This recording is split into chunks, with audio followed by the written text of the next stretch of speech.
Good morning all of you.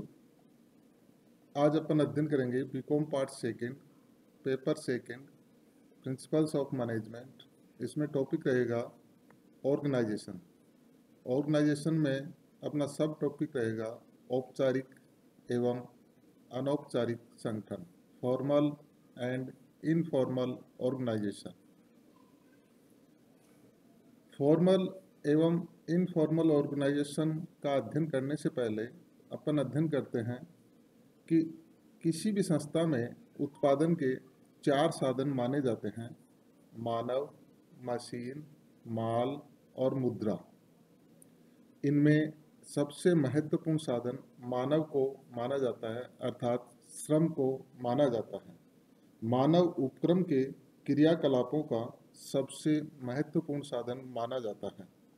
एक व्यक्ति संस्था में कार्य क्यों करता है तथा वे कार्य अनुसार क्यों व्यवहार करते हैं, इसे समझना अत्यंत आवश्यक है।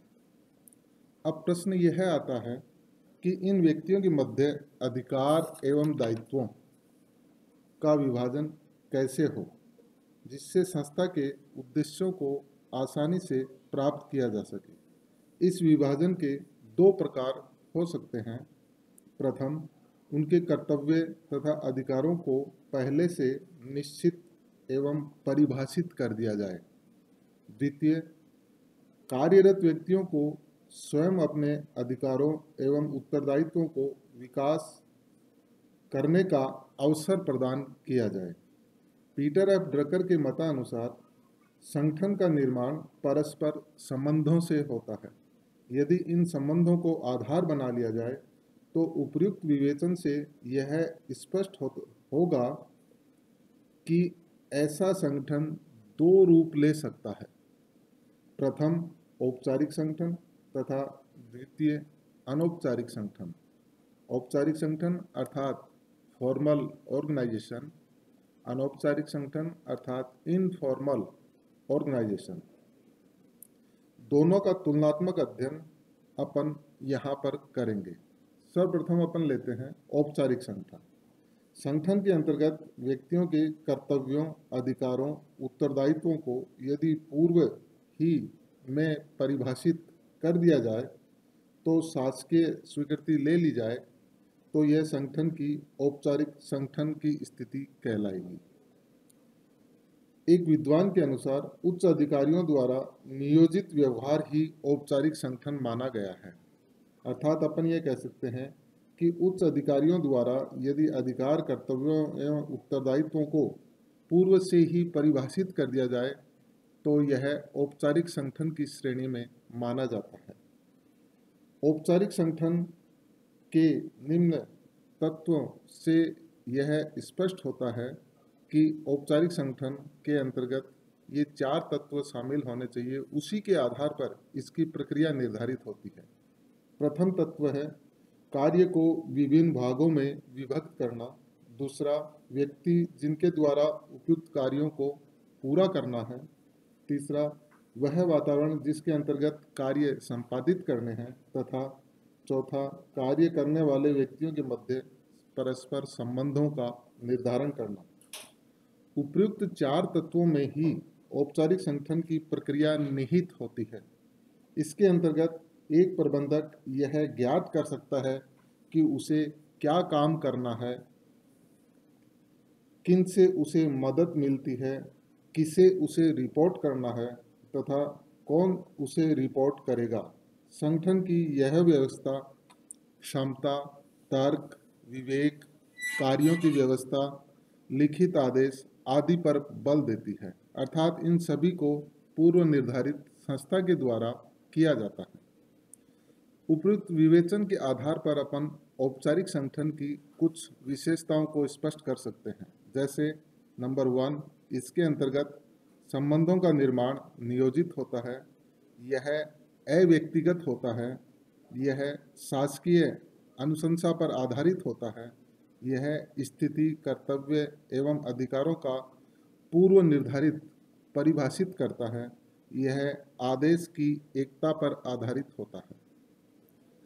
इन सभी लक्षणों के आधार पर अपन औपचारिक संगठन के कुछ महत्वपूर्ण लाभ एडवांटेज स्पष्ट कर सकते हैं। जैसे इसमें निश्चितता का गुण होता है, इसमें विशिष्टीकरण का गुण माना जाता है, इसमें निश्चित उत्तरदायित्व होते हैं। औपचारिक संगठन में आपसी सहयोग में वृद्धि होती है।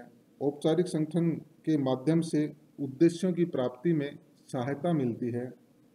औपचारिक संगठन के माध्यम से समन्वय में सहूलियत रहती है तथा इन लाभों के आधार पर अपन स्पष्ट कर सकते हैं कि किसी भी ऑर्गेनाइजेशन में अगर उद्देश्यों को प्राप्त करना है तो निश्चित रूप से औपचारिक संगठन निर्धारित करना चाहिए।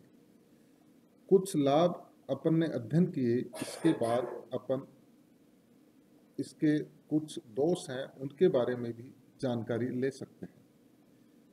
पूर्ववत लाभों के बावजूद भी इस औपचारिक संगठन को कुछ लोगों ने स्वीकार नहीं किया है। इसके कुछ दोष हैं जो इस प्रकार हैं। पहला दोष है पहल शक्ति का अभाव। सभी कार्य, उनकी विधियां, कार्य प्रणाली, कार्यक्रम आदि पहले से ही निश्चित होने के कारण कर्मचारी की कार्य के प्रति लगन, रुचि, निष्ठा तथा पहलपन की शक्ति क्षीण होती दिखाई देती है। दूसरा दोष है कठोरता।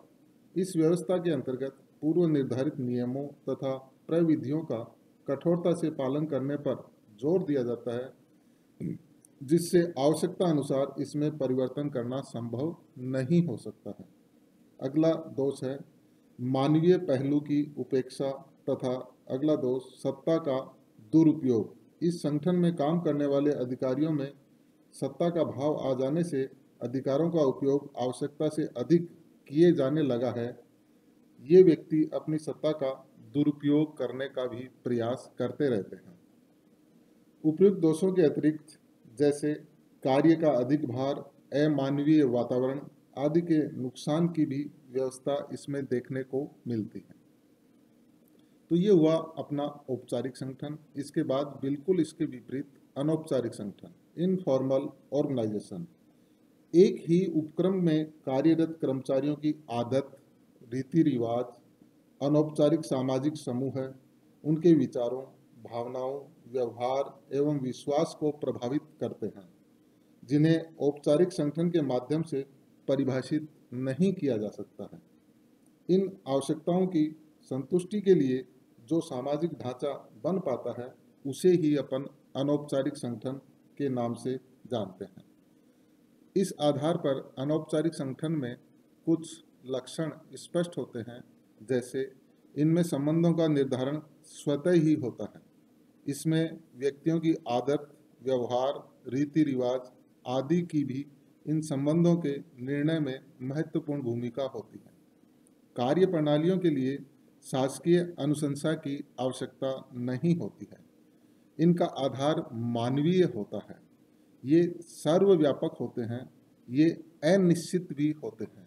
अर्थात अपन ये कह सकते हैं कि अनौपचारिक संगठन चाहे किसी भी प्रकार का संगठन हो, किसी भी जगह पर हो, सामाजिक हो, आर्थिक हो, राजनीतिक हो, सभी प्रकार के संगठनों में औपचारिक संगठन पाया जाता है।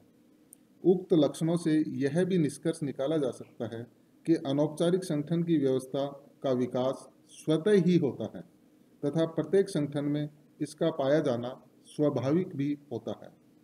इस आधार पर अपन अनौपचारिक संगठन के कुछ महत्वपूर्ण लाभ भी स्पष्ट कर सकते हैं। जैसे पहला, कार्य संतुष्टि। कार्य की कठोर प्रणाली नहीं होने के कारण कर्मचारी अपने कार्य से अधिक संतुष्टि महसूस करते हैं। अधिक कार्य के लिए प्रेरणादायक संचार प्रणाली में सुधार, सुदृढ़ निर्णय, मानव के महत्व में वृद्धि। संगठन में कार्यरत कर्मचारियों को इस व्यवस्था में समुचित महत्व मिलता है, क्योंकि समस्त व्यवहारों का निर्धारण मानव के द्वारा, स्वयं के द्वारा ही किया जाता है।